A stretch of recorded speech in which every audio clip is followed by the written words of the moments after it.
friends, and welcome to the Happy Hour with Jamie Ivey podcast. I'm your host, Jamie, and I am so excited that you're here. Every week, I invite a girlfriend to join me on the show, and we chat about the big things in life, the little things in life, and everything in between. Before we get to our show today, I want to thank one of our sponsors, and that is Sacred Holidays.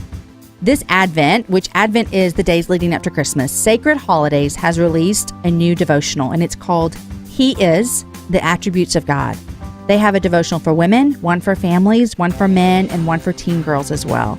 Each day will focus on a different attribute of God, but each study will focus on the same attribute each day, which means you could be doing it along with your husband and along with your teenager or your family, and it has different content, but the same attribute every day. I was so thankful to be a contributor to this study, as well as some of the past guests that have been here before. Bailey Hurd, Kat Armstrong, Jen Sprinkle, Deborah Parker, plus an additional 95 other contributors contributed all of these studies. Also, guys, they give 10% of their profits to provide Advent studies for women in prison. You know that's near and dear to my heart, and so you can order these studies knowing that 10% of their profits are going to give back so that women in prison can also be studying the attributes of God this Advent season. You can order your study at sacredholidays.com and be sure to use the promotional code HAPPYHOUR to get 10% off your total order. If you can't remember that, guys, don't worry. It's always over my webpage, jamieivey.com. Guys, today you're listening to episode number 114 with Alli Worthington. Alli and I had such a great time chatting. Alli's motto is that she helps women live the life they were created to live. I want Alli in my life for that. She's a wife, a mom to 5 boys, author of a book called Breaking Busy. She's a speaker and executive director of Propel Women. If you want to send us a message about anything from the show, we'd love to hear from you. Over on Twitter, my handle is @Jamie_Ivey, and Alli's is @Alli, ALLI. Hey guys, I have a favor to ask you. If you're loving the Happy Hour, would you head on over to iTunes and leave us a rating or review? What it does is it really helps other listeners find the show. And I am finding out every week new people who are joining in and listening to the Happy Hour. So I want to thank you to Kelsey, who left a review recently. Kelsey said this: I absolutely love the Happy Hour. I find time each week, sometimes many times a week, to listen to Jamie and her guests. What I love about the show is that I may or may not know who the guest is before I listen. But every time I leave in awe because I've learned about a new idea, organization, movement, cause, or just learned a new way of thinking. Jamie always keeps it light and fun, yet also digs into the deep, intimate moments, leaving you feeling refreshed and ready to take on the world. Kelsey, thanks so much for that review, and I'm really thankful anytime someone said something kind about the show. So thank you so much. All right, guys, here is my conversation with Alli.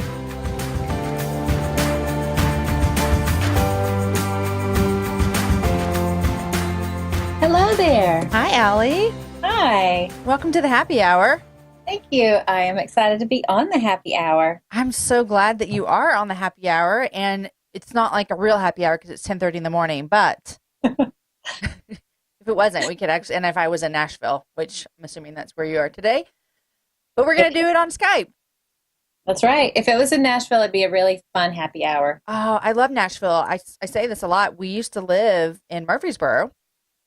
Oh, wow. Which is, just right outside of Nashville. And I've been back to Nashville. We've been in Austin now for 8 years, and I've been back a handful of times in Nashville. I was just there this past spring. And let me just tell you, it has changed since we left 8 years ago. It really is a happening city. I joke, it's where all the cool kids live. And, if you suffer from any sort of FOMO at all, it's really hard on the heart to be in the area. My husband and I, we have 5 boys. And I travel a lot for work anyway. And, there's something fun and exciting going on in Nashville every day of the week.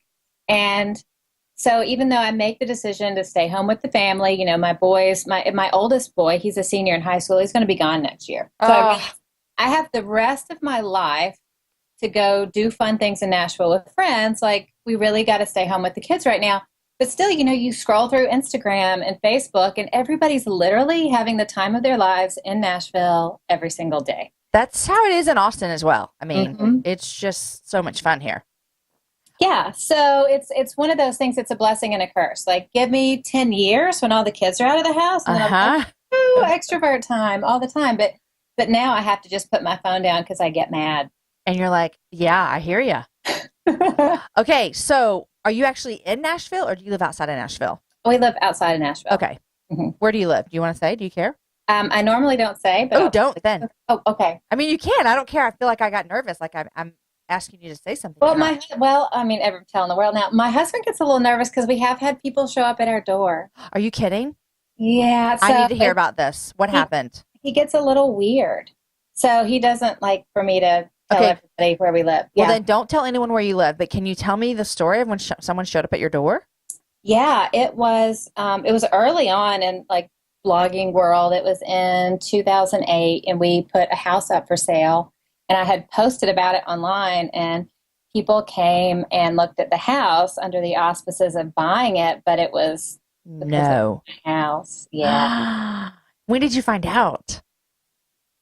Oh, pretty soon after, within a week. Did you feel kind of used? Like, what? Yeah, and my husband was like, well, this hobby you have. We need to talk about this. This is kind of weird. So yeah, so he probably makes me be a little more private than I would be by choice, but out of respect for him, I do it. Oh my gosh. That's so crazy. Well, it's funny because I host events at my house through the happy hour. Like I've done happy hour live. We did it in March and we have another one.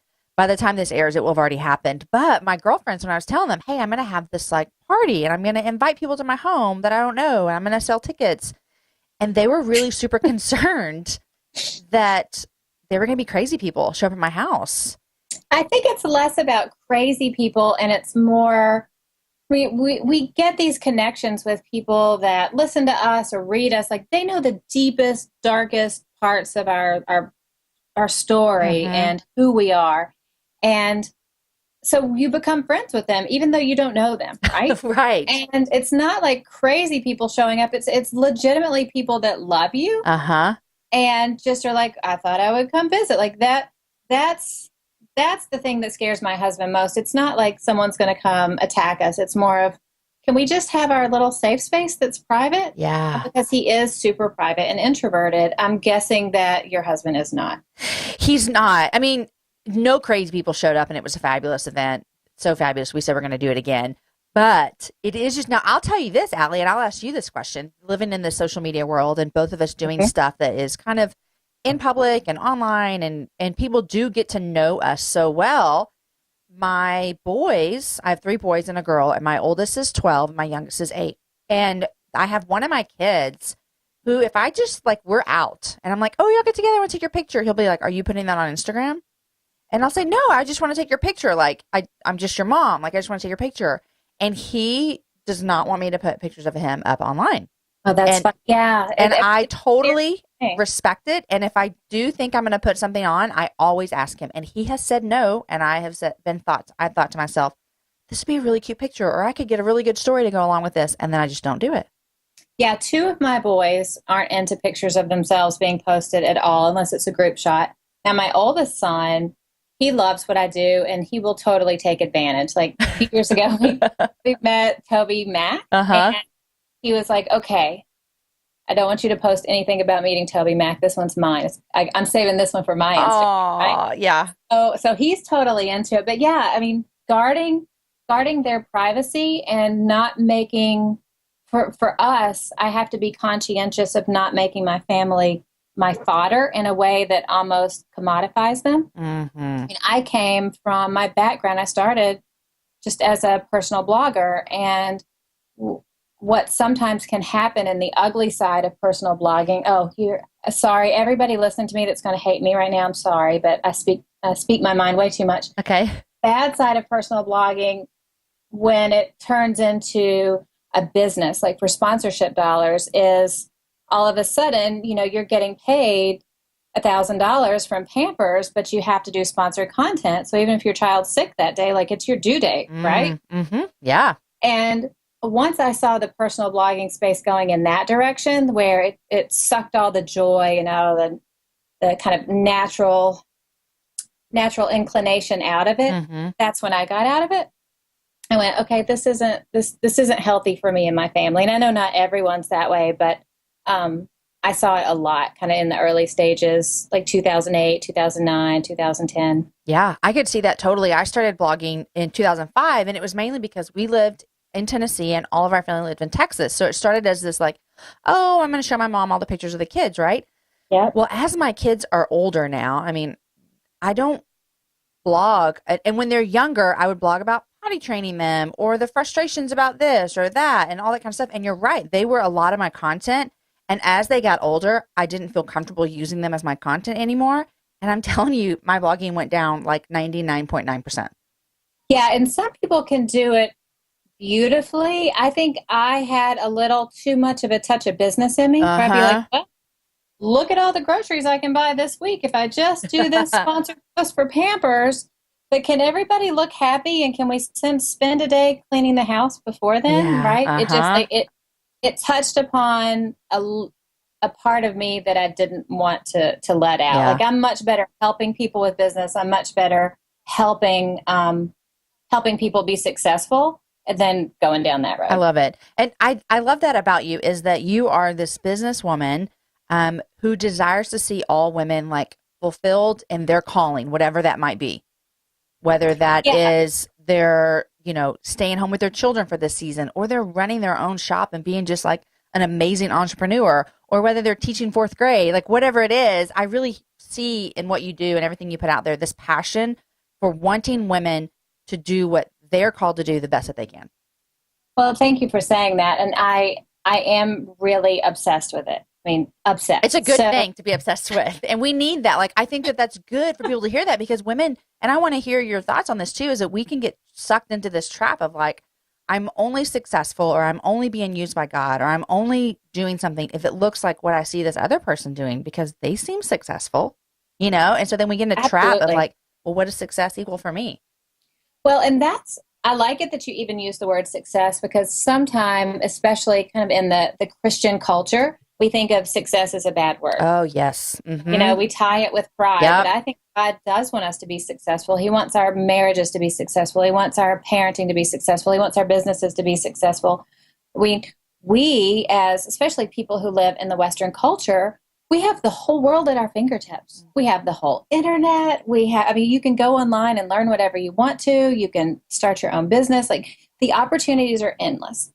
If we aren't successful, who's going to be, right? Like, we have the opportunity to grow and build and live the life that God really wants us to live, and get out of our own way more than anybody else. So I feel like it's almost our duty to do as good of a job as we can with what we're given, because literally we have the whole world at our fingertips. That's interesting that you said the word success. It sometimes feels like this kind of weird, dirty word, and we don't want to say it out loud in the Christian culture. And I have been walking through that a little bit in the past year of really starting to define what success looks like for me personally. Like, if this happens, then I feel like I'm a success, and being okay with what I'm making success for me. Does that make sense? Yeah, like totally. Before, I would have been timid to say what I thought success was. I'll give you an example. I am about to start writing my first book, and someone asked me, what would be a success for you with your book? And I said, well, of course I want to encourage women. That would be success. And then I kind of got quiet, and I was like, and I kind of want to sell a lot of books.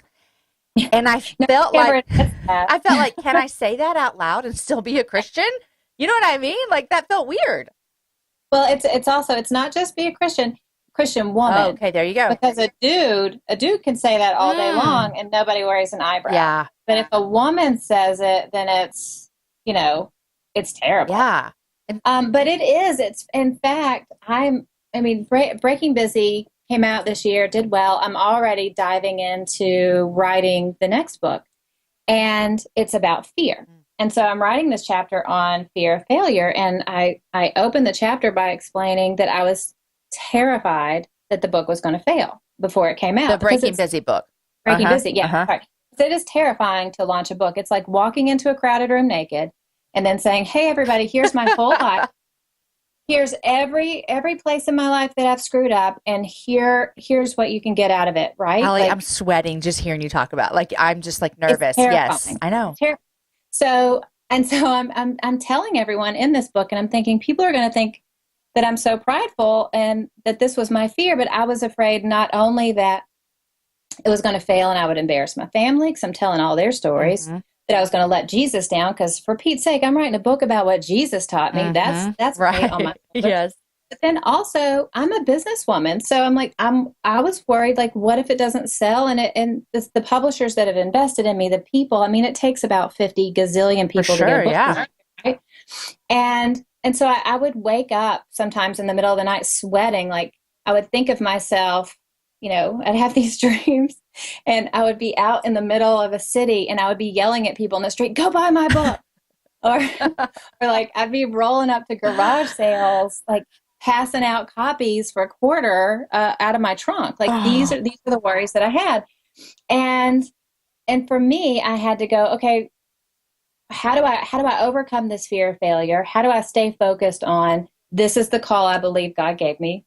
And how do I not let everybody else's success metrics affect how I view? That was the real key. But the devil will go into wherever we're feeling weak or wherever we're feeling vulnerable, find that little area and just pocus all day long. So how did these dreams, and you're realizing this, and now you're writing a book about, or it's a chapter in your book about failing. And tell us, like, how did you get past that and keep moving? How did that fear not paralyze you? Well, for me, I had to decide what does success look like? What does success for me look like? And stay focused on the original call of writing the book. The original call of writing the book was to help women get unstuck. The original call was to say, okay, here is our problem in culture. Our problem in culture is we're all so busy that it's sucking the joy out of life. To find out the real reason for that, and it's not time management, and help women with that. And here's the thing, I'm a marketer. I can market things all day long, but you can only push a rock so far uphill in your own strength. Wherever my book or any book goes, it's not up to marketing. It's not up to slick sales. It's not up to promotion. God will do what God will do. God only brings the increase. And so I made peace with that, going, I will do everything I can do to make sure I help everybody this is supposed to help. But when it comes to the end of the day, my obedience to the call, my being a good businesswoman to the publisher and fulfilling my end of the contract, because we're grown-ups here, right. Is what matters. Everything else the Lord's going to do. He'll do what he wants to do. He always does. That's good. And I think that you can take that and transform it into anything that, and we're talking to women here because that's who listens to the show, because a man would never spend an hour listening to women talk. But I think you can take, if he was smart. You can take that and put it on any woman, not even, we're not talking like if you're writing a book or if you're a marketer or if you work here, but I'm even thinking like, Alli, like I even think when you're talking through that, like parenting, when I look at my 4 kids, what is my end goal? Like, what is success for me? And so as long as I'm parenting in a way that is always pointing towards that success at the end of the day, then I think I can sleep at night, right?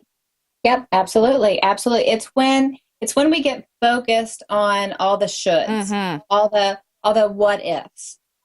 It's for me, I'm learning this concept of triggers more and more all the time, of what triggers me to feel competitive, what triggers me to feel insecure, what triggers me to feel like I need to strive to do better, which is really ultimately the cause of busyness.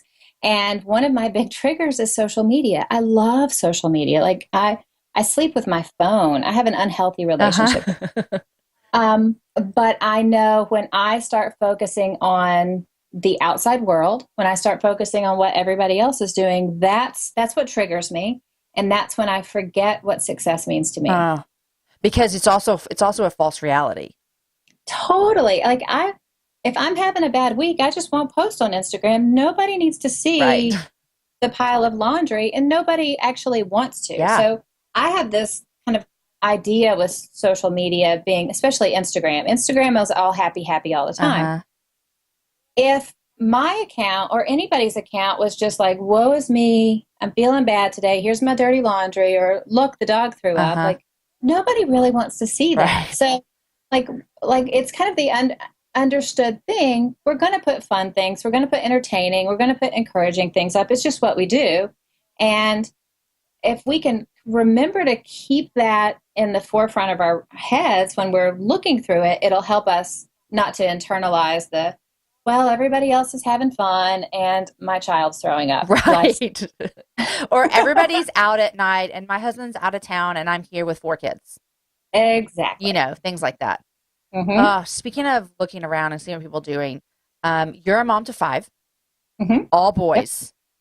All boys. My house smells terrible. Which I have to say, I have 3 boys and 1 girl, and I love all of my kids dearly. But I would take more boys than more girls any day. People with boys and girls always tell me this all day long. It's so true. Let me just tell you, it's the truth. I'm thankful for my 1 daughter. I'm glad I don't have 5 of them, so there's that. I once asked Mark, my husband, what do you think life would look like if we had 5 girls instead of boys? And he has such a dry sense of humor. He said, well, I think I'd be living in a tent out in the yard. He's like, I'm getting out of here. Pretty much, yeah. So you're the outnumbered one. But I want to talk to you about this because I think all of us mamas, we need to talk about this, and we need to hear you encourage us that it's okay to do what we're about to talk about. In your book, Breaking Busy, one of the chapters you talk about was traditions. Mm-hmm. Oh my word. Traditions. And the subtitle of the chapter is Finding Your Groove in a World of Expectations. And it started, and I just want to tell you, I'm going to read part of your book real quick, if that's okay with you. Yeah, go for it. When I read this, I was like, you actually experienced one of my bucket lists. So I'm just going to let you know, when you get to visit Kathy Lee and Hoda on the Today Show, it's a bucket list thing of mine. They're pretty awesome. I can only imagine how awesome they are because I want to sit at that table and drink wine with them in the morning because they just seem so fun. They're really fun. I've been on there a couple of times, and both times, like, you sit in the green room for 2 hours and it's just miserable because it's just you and a bunch of other really, really, really nervous people, right? Yeah. One time I was stuck in there with the Real Housewives from one of the shows. I don't even watch TV, so I don't know, but they were horrific. Anyway, so you can only imagine just like sitting in the corner trying to keep your stuff together because you're terrified. Oh my gosh. And you kind of watch like Kathy Lee and Hoda kind of come through and like just go up to the woman who's serving the breakfast in the green room and love on them and care about them and ask them about their family. Like, you see that and you're like, oh man, you guys are the real deal. Like, I love you guys. So I can't say enough great things about them. Well, Kathy Lee is one of my, like, if I had to, when I have my little dream list of people that I'd love to have on the show, and she's one of them. So there's that. Okay, but this chapter, you talk about traditions, and you wrote a blog post around Christmas time one year, and you said this, and I think I want to send this email out to everyone I know this year. You said this: to start, I've got 5 kids. Right there, that's no less than 25 teachers, a dozen coaches, countless parties, Sunday school instructors, etc. I'm just like, I'm reading this going, yes. If I added up all the people affiliated with my kids and I'm supposed to bake cookies for or give gifts to, I'd never have time to breathe, let alone enjoy myself. Even if I didn't have any children, the season is full of obligations, parties, gift and cookie exchanges, Secret Santa, this or that. Don't forget the elf thing, too. You didn't put that in there, but I think you would now. I don't even do that stupid elf I know, thing. I don't either, but it's there. You know, it's expected. Party invitations around every corner, etc. It's all too much. And then you went on to and you added this. You said, so the next time you sigh with exasperation and stress because you haven't even ordered your holiday cards yet, let alone sent them, remember this. You don't have to be all things to all people. Just be the best you to the people who matter the most. I was like, oh my gosh, Alli, a couple of years ago, I threw away a whole box of Christmas cards that never went out. Because every year I say to myself, I'm going to send the cutest Christmas card ever. And I don't send them, or they get mailed in February and they say, joy to the Lord, the King has come, or something like that. Like Happy Valentine's Day. But I keep doing it. Like, what's wrong with me? Talk to me and tell me, why do I keep ordering Christmas cards that I never send out? Well, I think that very often we don't have a realistic view of how much time and energy that we really have. Mm-hmm. So when we think about our future selves, like I think my future self, future Alli, is a lot like Superwoman. Like, she doesn't eat carbs. She wakes up in the morning and does Bible study. She exercises every day. She sends Christmas cards. Yes, this is future Alli. But what I don't realize is today's Alli will become future Alli. Like, I just don't do it. Yeah. And so a lot of it for me just came down to going, okay, do I want to be a crazed maniac fool for my children to try to live up to some standard that I'm holding myself to, or do I just want to have a happy Christmas? And that's really what it came down to. I grew up watching all the women in my family just drive themselves crazy every Christmas.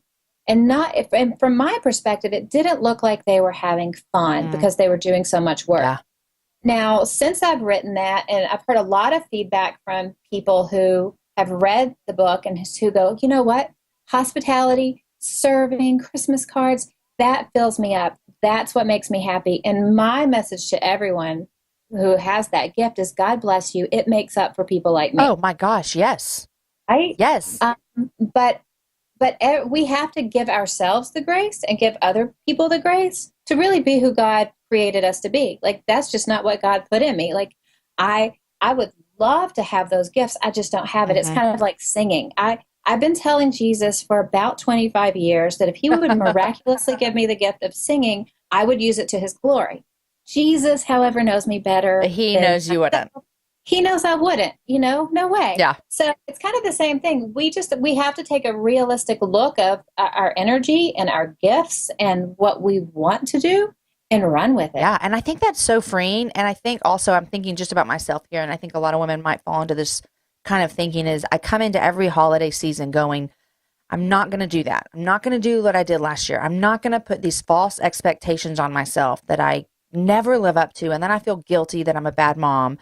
But I think it takes a little bit of like just sitting down in the quiet of ourselves and evaluating, again, what would a successful December look like for me? And honestly, Alli, success does not equal Christmas cards. And I don't know why I keep putting it in the list. Success for us has come down to something so small as we like little Christmas trees around the house. Like, we love that. We have a little Christmas village that I've built through the years from Goodwill. God bless Goodwill. Uh-huh.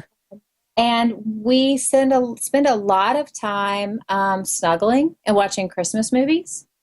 And then we do some service projects through church, but that's about it. Everything else goes by the wayside. Yeah. I mean, I am one of those women. I kind of grew up in a bit of a hippie family, and we didn't have a lot of money. So once I became an adult, that's when all the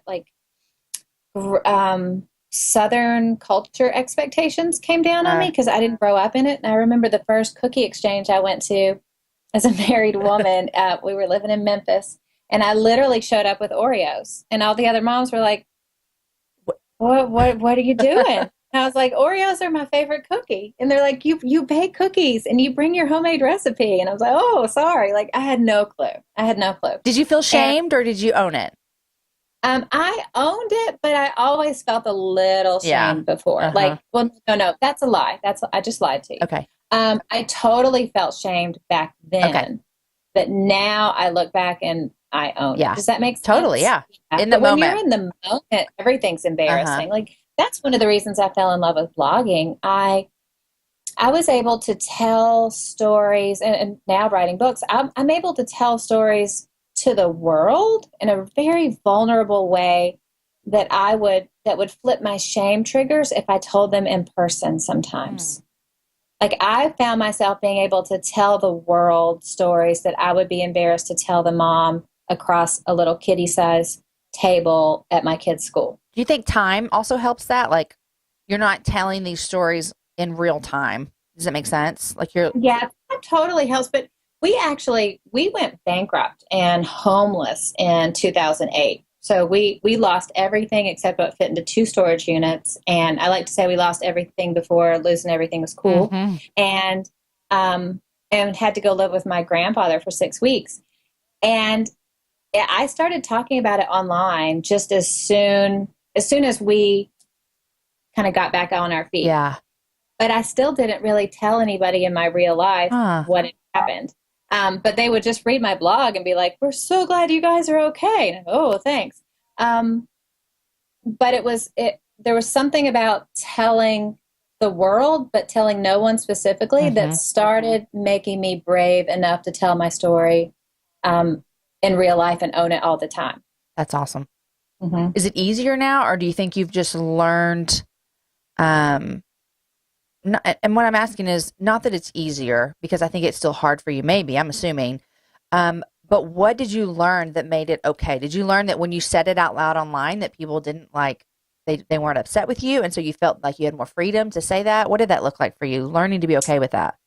I'm not sure. That's a really great question. I mean, the way I kind of wrapped my brain around all of this in the beginning was, I think of Internet Alli. Mm-hmm. Internet Alli was always very brave. Like, behind a computer. Oh, yeah.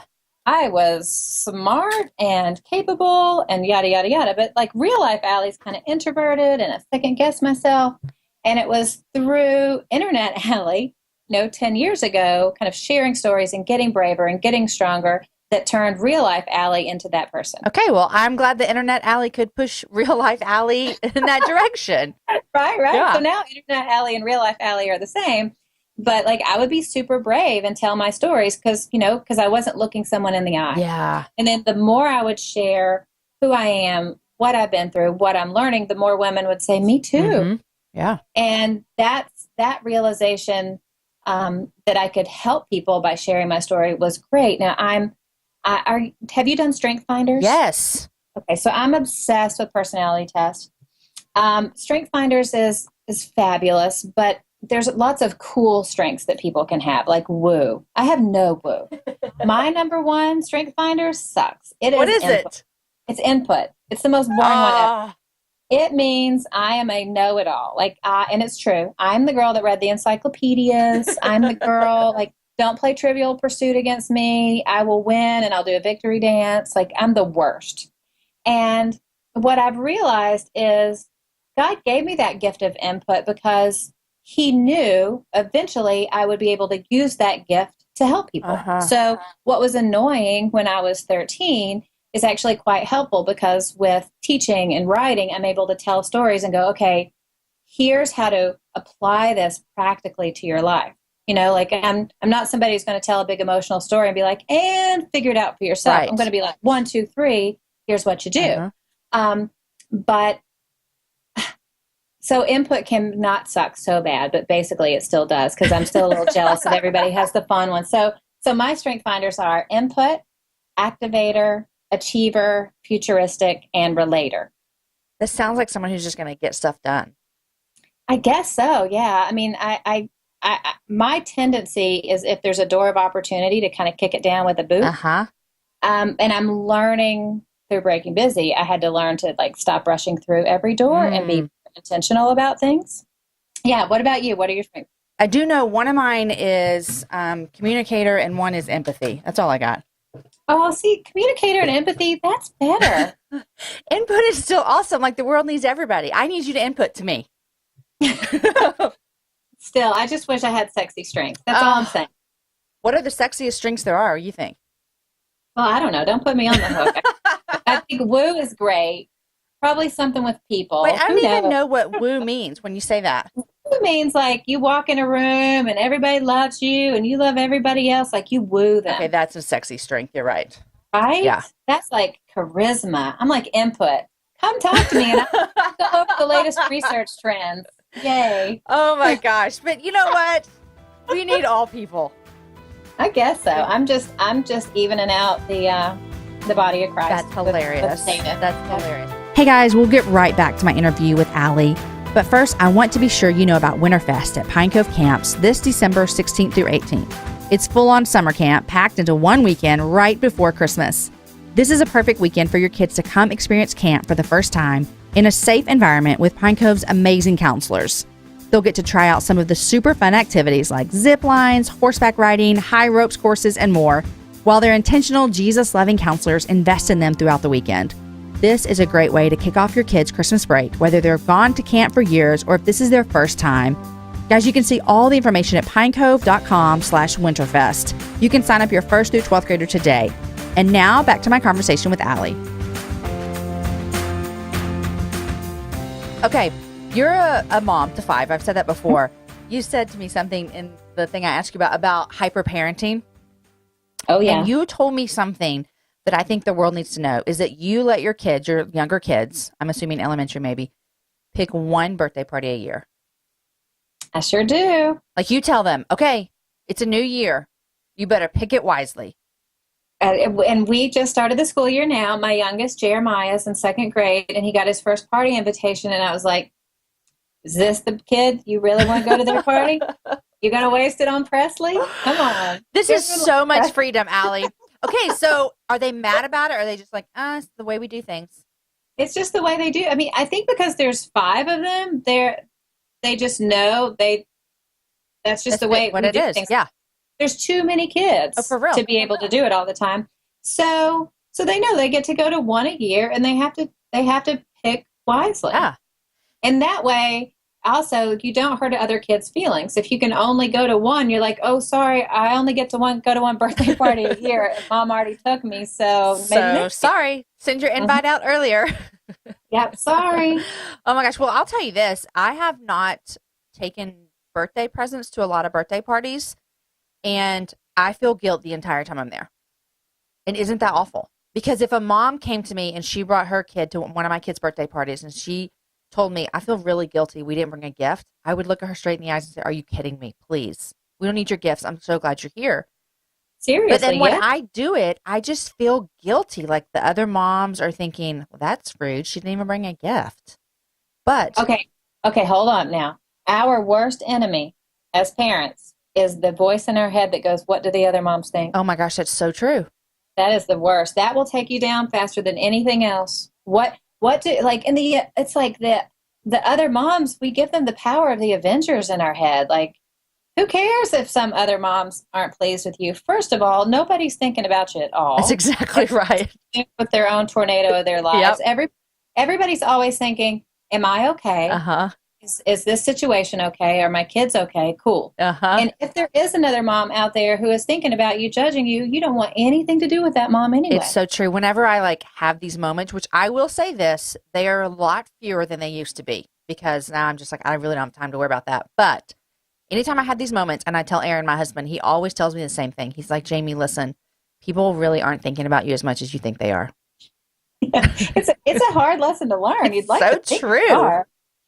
It's kind of like how when friends don't reach out to us, it's easy to get our feelings hurt, like they don't love us anymore. But normally they're just wrapped up, like I said, in the tornado of their own lives. And if you reach out, they'll say, oh my goodness, thank you so much for reaching out. Life's been crazy. Because that's just the life we're all living. Yeah, totally. Totally the life. Okay, well, I love that freedom that you do. And I think there are going to be some moms that are going to be taking that in as well. Another freedom, I think I don't know what you do, but I have a girlfriend who she refused to do birthday parties until her kids were old enough to understand them. Oh, that's fantastic. We don't do that. What we do family birthday parties. And so there'll be a certain amount of money. And so my boys are actually pretty practical. So I'll say, here's the money we have, because hello, money's not unlimited, right. even for children. Uh-huh. Would you rather spend this money on a big party? Or would you rather spend this money on the things that you want and we have a family birthday party? And most of the time they pick family birthday party. Yeah. We do the same thing. We tell them you can have a party or we'll give you $70. I love that. And you know what? All my kids are taking the cash these days and I love it. Because, I mean, and some women, like they'll plan a party for a whole year and they'll have like Elsa and Olaf and it'll be amazing. Yeah. And I'm like, please invite me to that party. I'll bring a great gift. Yeah. Like, I want to attend, but I don't want to do it. Like, that's not my jam. Because it's not my gifting. And so I've had seasons in my life where I have tried to do things that weren't in my wheel of gifts, and they drain the crap out of me. Oh, yeah. They make you miserable. They make you miserable. grumpy. But for some friends, like you said, that is their gifting, that actually gives them so much joy. And so I'm always like, I love you for that. This is awesome. Yeah, I'm the same way. Invite me to your dinner party because this is awesome. I love this. And I will bring something store-bought. So I don't some Oreos. You'll probably bring Oreos, let's be honest. I will. They're great. And at Christmas, you can get like Christmas-colored Oreos. I mean, your cookies can be amazing, even if they're Oreos, Alli. See, I like this. Yes. I like mines. I like mines for sure. Okay, so I want to know about what does a weekend look like for you guys? You are a mom who works full-time outside of the home. 5 kids, travel, writing books, running an organization. What does a weekend look like for you guys at your house? Well, it depends on this time of year, but right now we're in the fall season, so school has begun.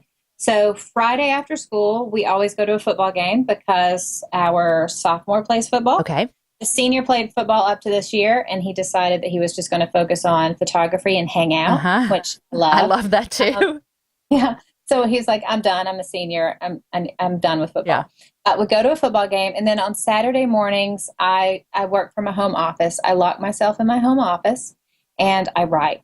So it's the only time I have all week to write. So whenever I'm working on a book, I will literally go to the family and go, okay, I need 6 months of Saturdays. Wow. I'm really, really sorry. Yeah. And how long do you spend in your office writing? It depends on how well I'm going that day. Some days I can be done in I can get a chapter done, the first draft of a chapter, which is always a terrible draft, mind you. Sometimes I can knock it out in 4 or 5 hours, but some Saturdays it's taken me up to 10. Wow, Alli. I'll literally come out to eat, or if my husband has left to run an errand, to stick my head out the door and yell at the children because I'm trying to write. Yeah. So lock myself away on Saturdays, then we hang out Saturday night, then Sunday morning's church, and Sunday afternoon is hanging out and getting ready for school the next day. It's a pretty boring and predictable weekend routine, but we place a high value in our family of being together and doing lots of snuggling. So, like, I love the snuggling. You've said that twice. Yeah, it's a real high priority for us. Like the youngest, he just wants to hang out and watch SpongeBob. And if that makes him feel loved, I like SpongeBob, so that'll do. Yeah. So we try, my husband and I will go out occasionally with friends from church, maybe once a month, once every 6 weeks. But for my husband and I, it's easy for us to have a lot of alone time because I work from a home office and he's a stay-home dad. So we're kind of together a lot. Yeah. Yeah. Like you can come down and eat lunch together. Totally. Yeah, we do every day. That's awesome. Aaron and I both work from home in different offices. I always want us to have one big office together. And he says that's his absolute worst nightmare. Like, it'd be terrible. My husband has his MBA, so he's great at business. And a few years ago, I convinced him to run the financial side of my business because, hello, Mr. MBA. Yeah. I can't even get my sales right on a spreadsheet sometimes. And it was Christmas Eve morning. I think it was like 2011. And we're on the couch. I look over at him and I ask him if he responded to an email. And he said, "Babe, I love you. We have been married a long time. We have a very happy marriage. And I need you to know this whole working together thing is not going to work out." He quit Christmas Eve. He quit. And he was like, "There's no way, no chance. I'm putting our marriage at risk by us working together. I love you, but no." And that was the end of that. That was it. Yeah. Aaron and I could not work together either because we're both big achievers and big persisters, but meaning that we both think that the way that we're doing it is the best way and the right way. And we're just going to keep doing it like this. And so we remember when we were dating, I mean, this is, we've been married 15 years. We were dating. He was a youth pastor and we were at camp and we were setting up all the rec games, like they all go out and do all the recreation games. And he was setting them up the way he had for the past however many times he'd done this. And I come in the very first time and go, "I think it would be better if we did it this way." And I'm thinking, I look at things and I do see like, I think this would work better if we did it this way. It's a gifting, but in this moment, it was not a gift because he was not happy with me saying that it worked better this way because he thought his way was perfectly fine. And we got in the biggest fight and we always joke about that. And we say we could never work together because we would just both be so bent on our way is the right way. Yep. My husband jokes you should never work with who you sleep with. That's a good thing. just sleep together and don't work together. Exactly. It's better that way anyways. Oh my gosh. Okay, Alli, what are you reading these days? Well, it's not very exciting. That's okay. I knew you were going to ask this question and literally I must have spent 3 or 4 minutes going, I should find a really exciting book. I can tell her like I was going to try to fake it. It's terrible. Don't fake anything. I'm rereading a classic that I've probably read 25 times. I'm rereading Screwtape Letters from C.S. Lewis. Okay. Have you read that? Well, 2 things. Number 1, first of all, I've said this on here before. I don't understand rereading books. But number 2, I am really embarrassed to say I've never read this book. Okay. I don't reread books unless it's like a business or research book like that I'm working on. But Screwtape Letters is so amazing. I can't say enough good things out of it. It's kind of like, how you'll read a proverb one day and you'll be like, what? How did I never notice that proverb before? That's the Screwtape Letter. So the gist of it is Screwtape's the devil and he's mentoring his nephew Devil on how to outwit humans, right? And it's just letters back and forth. It's super easy. You could read it in 2 hours. And literally every time I read it, I learn something new that I didn't understand before about the human condition, about how we behave, and about how the devil tries to trick us up. Like, it's a genius work. And because my books and my work focus so much on helping people be successful, helping people get unstuck in life, right, and how the devil uses all these tools to mess us up. Every time I read it, I go, oh my goodness, that's genius. Why didn't I realize that before? So if you ever read it, I want you to text me and tell me how brilliant it is, because you're going to love it. Well, I will tell you this, and I'll make this little promise. We're recording this about 5 weeks before your show's actually going to air. So I'm going to say this. Before this show comes out, I'm going to read this book, because I've had so many people tell me it's one of their favorite books, and every time I go, golly, I've never read it. I'm going to read it, Alli. That's great. And the reason why you probably never read it is because it has a dumb name. Who wants to read a book called The Screwtape Letter? Like, as a marketer, that's just bad branding. But it's fantastic. You'll love it. Okay, I'm in it. So that's something you're rereading. Yep. Anything that you want to tell me that you were embarrassed to tell me that you're reading? No. Okay. Well, also here, like I read like books from Dan Gilbert on positive psychology and happiness, because I'm also obsessed with the intersection of where researchers say, hey, we've discovered this about people. And we're like, and in my mind, I go, yes, that's what the Bible has said all along. We've known this.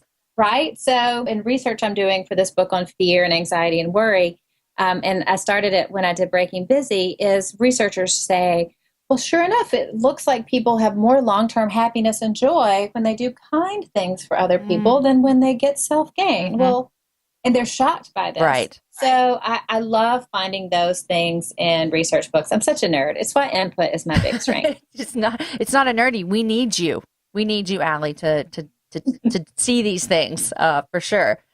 Okay, what are 3 things you're loving? Like 3 things that you're like, I have to text my girlfriend right now and tell her about this. Okay, I'm a movie girl. I love movies. Love, love, love movies. So normally I will text my girlfriends when they have to take their kids to movies, because I'm more of like a Pixar or superhero movie girl than a deep, dark movie girl. So I recently took the kids to Pete's Dragon. I have not seen yet, but I've heard so many good things. I was wrecked. I cried so hard. I have not cried in a movie that hard since Bing Bong sacrificed himself in Inside Out. Oh, that is such a good movie too.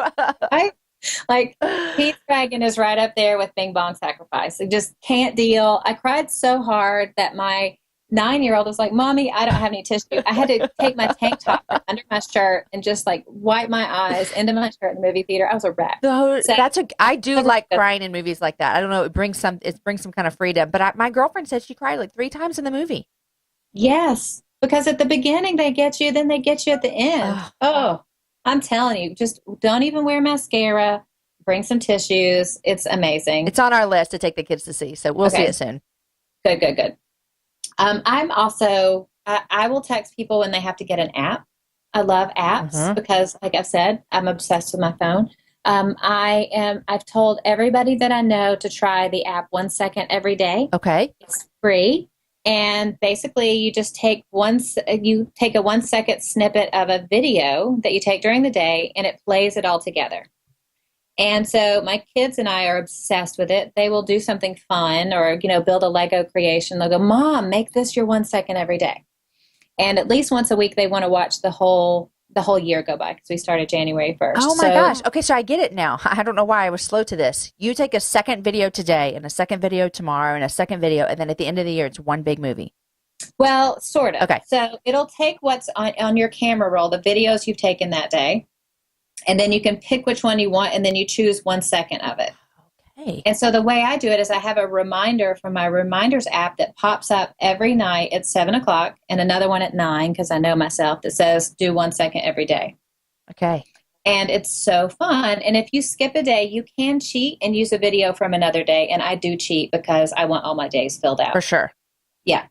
So that's what I love. That's an app. And then I always share movies, always share apps, always share books. The book I'm telling everybody to read right now is Bianca Olthoff's Play with Fire. Oh. I have not read it, but she was just the guest that came out on the Happy Hour yesterday, or 2 days ago, Wednesday. And it was one of my favorite shows ever because she's just amazing and wonderful. But tell me, why do you love the book? Well, I actually got to read it this past summer, so to do a blurb for it. And because I do enjoy things that'll kind of give me that emotional hit and bring out things in me, like Pete's Dragon, I texted her from the side of the pool, and I said, I have cried 7 times in this book. Oh, I'm on the side of the pool with my children with sunglasses on, sobbing at the story of your mother. Like, I can't give it away. But Bianca is one of the most amazing storytellers and communicators that I've ever been around. And the way that she tells her story of transformation, and she ties it up with the transformation that God wants to do in our lives, is so powerful. Being an author myself, I tend to be pretty hard on books, right? So I'm a skimmer. I'll read the first couple of chapters and go, okay, I get it, and then I won't finish a book. I read it the whole way through, and it made me cry, which is amazing. I don't think a book has made me cry like hers did since A Million Miles in 1,000 Years. And I love that book. Yeah, that's a must read. I even made my teenagers read it. Oh, I loved it. It's the first time I ever was like, I mean, I remember a lot from the book, but I'm like, I want to go hike Machu Picchu. Well, what inspired me about that book was before I ever started writing, he had this part in it where he's watching the tour and he decides he's going to become a biker, and he just leans back on his couch and pumps his legs in the air. And it was just a hilarious moment that it wasn't all that flattering. Like, a super vulnerable story. And I thought, when I write a book, this is what I want to be able to do. I want to be able to tell the truth. I want to be able to tell the stories the way it happened and have people who read it go, dang, I can't believe she just admitted that about herself. That's where things get real, and that's where things happen. And that's what people really want. It is. Yeah. You know, it's totally what they want. Speaking of crying, I was at my son's football practice last night, and I've decided that, well, this was also like, I didn't know what to do here, because I don't know what you do, but when my kids have practices, I never can decide from working out versus reading a book or like making friends. And I always either work out or read. And it's not that I want to be a bad friend. I just feel like this is like a time that I can do this. Yeah. You know what I mean? I'm like trying to fill my day like best way possible. For me, I am an introvert who can be extroverted when the time comes. But by the end of the day, by the time a sports practice comes around, a lot of times I'm just done. Oh, me too. Yes. Done. And I've done this all day, like, you know, talking to people, which I love. But anyhow, the point of my story was I was walking around the track and I was listening to a podcast. Christy Knuckles has a new podcast out called Glorious in the Mundane. Hold on. Is it the one with Beth Moore? Yes. I just listened to that this morning. Come on, Beth Moore. She was just in Nashville. She said stuff at Living Proof Live in Nashville. I just wanted to lay down on the floor and be like, well, let me tell you. You've been reading my journal, Beth. Like, Beth was amazing on the podcast, but I was crying before Beth even came on the show when Christy was like reading the letter that she wrote to her parents on their 50th anniversary. I mean, I texted Christy. I'm like, I'm bawling. Thank you at football practice as I try to run, and I think I might die because I'm running. But so when you're talking about like texting Bianca, I was like, I did the same thing last night. I just said, I'm crying. It's so good. I'm loving her new show, and of course, Beth was amazing on there. Oh yeah, I mean, hello, best podcast ever with the two of them together. So good, fantastic. I mean, not as good as this. Oh, you're so sweet, but no, it's amazing. I texted Christy and told her this is amazing, so good. Beth said something interesting that I even told my husband about this morning. She was talking about when she was teaching Sunday school so many years ago. At First Baptist Houston, I mean, 20-something years ago, she started doing this, and she said the thing about churches today, and she's like, I'm not bashing the church at all. But a lot of people don't have the opportunity to get that gift of teaching in because there's no Sunday school classes. Yeah. And I was like, man, that's like, she wasn't saying we need this or this is bad or this is good or this is worse. She was just making a point. And I was like, man, there's a lot of truth to that.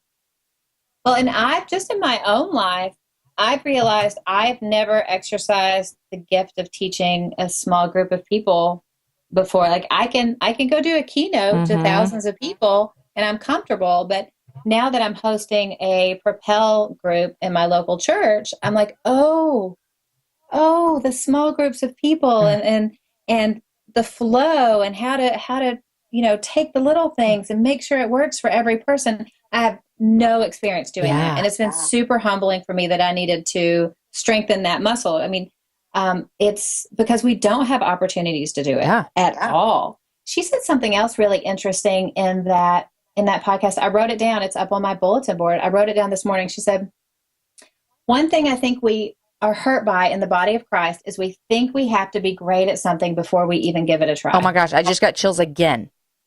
She was talking to Christy about when Christy was speaking, right? And she said that about us women. Yes, it's so good. It's great. And we hold ourselves back because we're not at such and such level. Yeah. We don't have enough information. You know, our lives are too much of a mess behind the scenes. Hello, everybody's is. It's called being a human. Or we compare ourselves to someone that's been doing something for 10 years or 20 years. It's how the enemy holds us back because we believe that lie that we have to be perfect. Oh, that's so true. And I look at my life. I wanted to do a podcast for about a year before I did. But I thought, how can I do a podcast if it's not going to be like This American Life? I mean, they're so good. You know what I mean? Yeah. Okay, so here's a thing that I've noticed about myself. And actually, I want to go back to talking about you having a podcast in a minute. I have noticed I am more willing to do things publicly if numbers aren't publicly attached to it. Oh. Because I know if I go on... That's really good.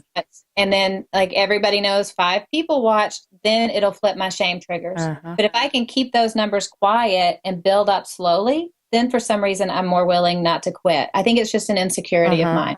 But I remember, and this speaking of insecurity, the first If gathering... behind the scenes, that's where I first met you. And I remember sitting on the couch being so intimidated because I didn't know I was doing anything behind the scenes and what am I going to do? Second guessing myself. And you were there, you were doing the interview.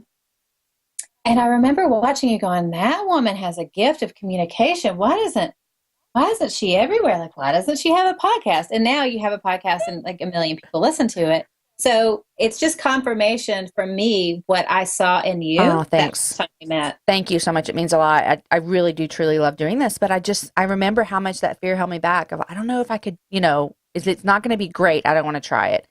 And it's so true. Like greatness doesn't happen overnight for anybody. Out with 5 viewers or 5 listeners at the beginning. It's a buildup. Gary Vaynerchuk, who I don't know if you follow, he's business marketing guy, super crass. So just warn everybody listening. He did this video recently talking about building up success and how nothing happens overnight. And his parents own this wine store in the Northeast. So he did wine TV and he would do YouTube videos. And he talked about how the first few years, nobody watched it. Well, he's like New York Times bestselling author, has a massive marketing company now, but he showed clips while he talked of every one of those first 1,000 videos one by one that nobody watched. And it was such a great reminder to me that we aren't supposed to despise small beginnings. We are supposed to do our work in secret and hone our skills and keep going and don't quit. That's the real recipe for success. That's so true.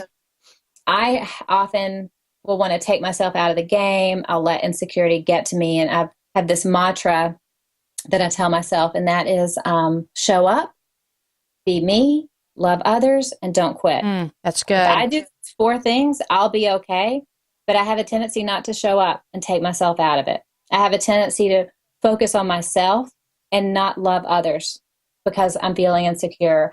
I have the tendency to not want to be who I am, to look around the room and see what other people want from me and try to behave that way.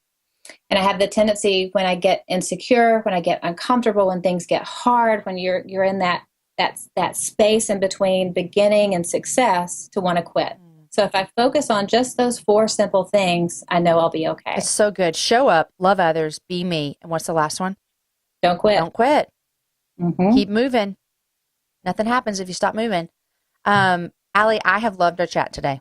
Well, thank you. I have loved it too. You are great, and you're absolutely doing what you're called to do. Oh, you're so sweet. I love it. It's my favorite thing I do. So it's so much fun. And these are my favorite kind of chats because I feel like we chatted about so many different things, and it's what I would feel like that we would do if we really did meet in Nashville for coffee. Yep, absolutely. At what coffee shop would we meet at? What's your favorite one? Frothy Monkey, of course. Oh, okay, of course. Awesome. Okay, so seriously, thank you for listening. Thank you guys that are listening, but Alli, thank you for coming on. Seriously, thank you. Oh, and I do need to tell you, at my last live happy hour, a lot of women walked home with your book, Breaking Busy. Get out of town. That's great. I know. So hopefully you got in some great women's hands. But anyway, thanks for coming on the show, and I hope you have a great rest of your day. Thanks, you too. Bye-bye, Jamie.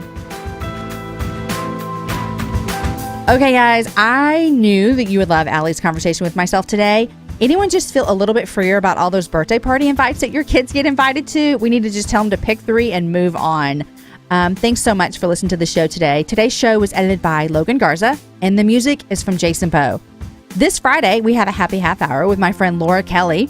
And then next week is the Christmas show.